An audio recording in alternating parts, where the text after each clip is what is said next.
Hey, I'm Chris, and I'm glad you can be here for this series on hearing God.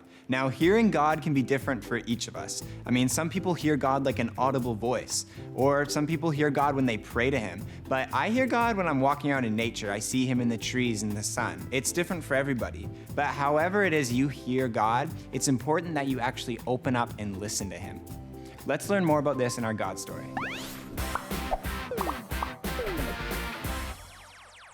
God told Isaiah to say to the king at the time, King Ahaz. Okay. King Ahaz. I don't know why I keep saying it. Ahaz. Hey everyone, my name is Liza and I'm so happy to be here with you. I'd like to share a story about something that happened in my life a couple years ago. So my mom had started going to church and she was so excited about it. Each week she'd come home and she'd say, Liza, guess what we learned today? And guess what we talked about? And listen to this song that we sang. And I was not really listening to her. I was kind of just like, okay, sure, Mom. Yeah, sounds interesting, whatever you say. And then the next week she went to church, came home, same thing. I was listening, but not really hearing or understanding what she was telling me. I was too caught up in what I was interested in. And then one Saturday, I had to go pick something up on the other side of the city. Now, in my family, I'm known for locking my keys in the car. So here I was, 45 minutes away from home, and sure enough, I had done it again, locked my keys in the car. So I called my mom and I begged her to come and bring the second set of keys, and she agreed, but under the condition that I would go to church with her tomorrow. So in an act of desperation, I agreed, and I went. And would you believe it? I loved it. It was the first time that I had clearly heard the gospel, and I just knew that I wanted to learn more about Jesus. I fell in love with the atmosphere at the church and the people and the worship, everything. I couldn't wait to get back. And when we left that Sunday and I got in the car, I remember thinking to myself, if only I had listened to my mom sooner, I would have got to experience this really amazing thing sooner. So sometimes we go through the motions of pretending to listen, but we're not really hearing or understanding what someone is saying to us. Maybe it's when your teacher's telling you how to do an assignment in school, or when your parents ask you to do something and you're watching TV or playing a video game, or maybe even right now as I'm talking. I see you in the back. No, but really, sometimes in life we do this, and it's sad to say, but sometimes we even do it with God. But God really wants us to listen to Him and hear what He has to say, and that's this week's big idea. When we listen to God, we hear from Him. Today we're going to dive into God's story when there was a guy who lived named Isaiah. And Isaiah was a prophet, somebody who spoke on behalf of God. Prophets were given these messages from God to deliver to God's people. And sometimes they were given prophecies, so things that God would do in the future. Now Isaiah had a tough job because he had to tell the people whatever God had told him. And these people weren't really living the lives that God wanted them to live. So he had to tell them to stop living selfishly and unfaithfully. Now I don't know about you guys, but I have difficulty confronting my cats when they jump on the kitchen counter and they know they're not supposed to. I can't imagine having to tell an entire nation to stop misbehaving. But Isaiah had a really cool opportunity because he got to share the promise of hope and the promise of a coming rescuer. Let's check out something amazing that God told Isaiah to say to the king at the time, King Ahaz. The Lord Himself will give you a miraculous sign. The virgin is going to have a baby. She will give birth to a son, and he will be called Emmanuel.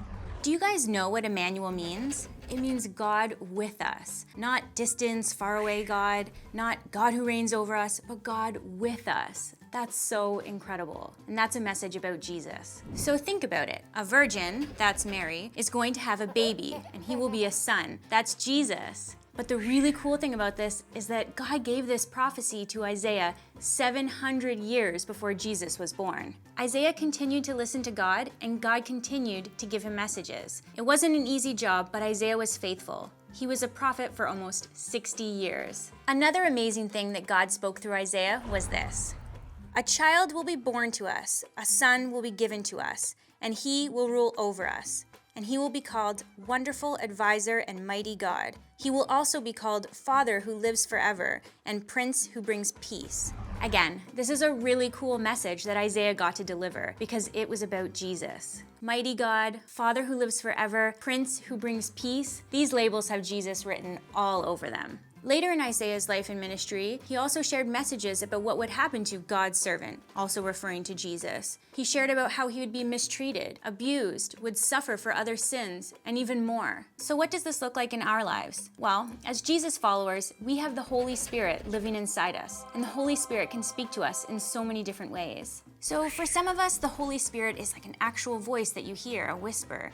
Or maybe it's this nudge that happens inside of you. For other people, you hear the Holy Spirit through others, or maybe through song, or through Bible passages, or prayer. The Holy Spirit is so creative in the different ways that he speaks to us. But what's really important is that we take the time to listen to God, because when we listen to God, we hear from him.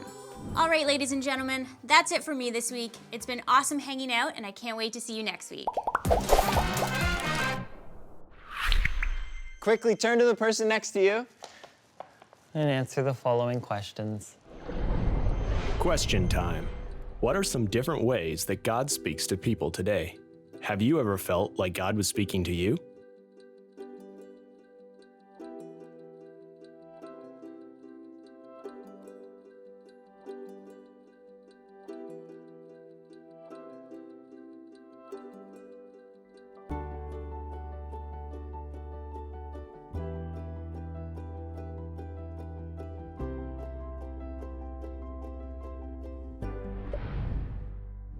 I hope you picked up on some of the different ways that you can hear the Holy Spirit. But now we're gonna check in with my friend Kathryn. Now, Kathryn was gonna go to her high school prom, but she felt kind of weird about it. And although prom is a really fun time of celebrating the end of high school, there were just a few things about it that weren't really sitting well with her. So she decided to pray to God. Let's find out what she learned. Hey, it's Linda. I'm on my way to meet Kathryn, who's going to share with us about a time that she found it hard to make a decision and really wanted to hear from God on what she should do. Let's go see her now. Kathryn, I know you love Jesus and you talk to him because you want his input in your life, but how exactly do you connect with him?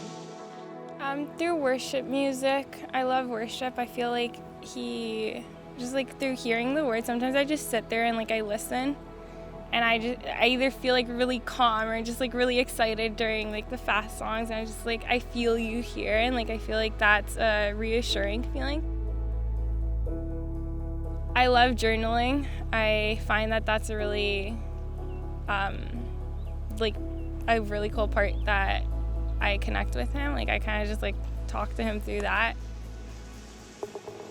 I hear that you love camp. So what is it about camp that you love so much? Is it the food? Is it the people? What is it that you love? I love the community. I love where it is. It's in Muskoka Woods. I love the fact that it's by the water. And I have never felt so like myself the way I do at camp. Okay, so you just mentioned that you love water, but what is it about water that's so special to you? It's really peaceful to me. 2 weeks ago, I was just volunteering at camp, and it's a small thing, but I was deciding on whether I wanted to go to prom or not. And since I had an awful experience at school, I was like, I really don't want to, but then everyone around me was like, how could you miss prom? It's prom, it's prom, it's prom. I'm like, I don't know. So I just sat by the water for 2 hours and a half. I put in my worship music, and I just sat there and I was asking God, God, do I really need this? Is this as big as it appears to be to everyone? And I automatically felt like a calm just over my body, and it's kind of like, Kathryn, if you don't want to do this, then you don't do it. And it was in that moment where I just felt God tell me, just you be different. You don't have to follow what they're doing. And I decided I wasn't gonna go. So I find I feel God most when I'm sitting by the water, and just it's a really a special moment between us two. I love that you can say just us two. It's so personal and such an amazing way to experience God. And it reminds me that when we really listen to God, we hear from him. Question time. How did Kathryn feel God spoke to her? What did he say?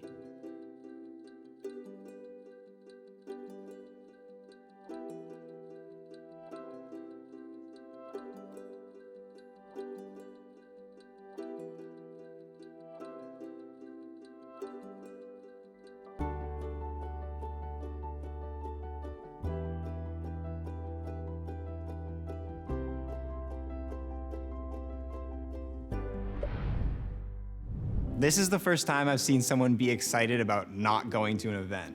But when Kathryn actually listened to the Holy Spirit, she was able to let go of all that pressure she was experiencing and make the decision that was right for her. So whatever you're experiencing in your life, you can ask God to guide you, and you can just listen to him. It's time to get into our small groups and see what this looks like in our own lives.